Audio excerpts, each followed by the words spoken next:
دیرین دیرین.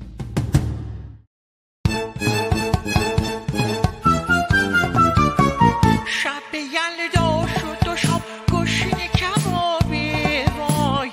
آخه وضعی جیبامون بدجور خرابی وای، رنگ گوشتو که کسی الان نمیبینی، هر کیم دیده لبای عالی جنابی وای، با این حال پاشو بیا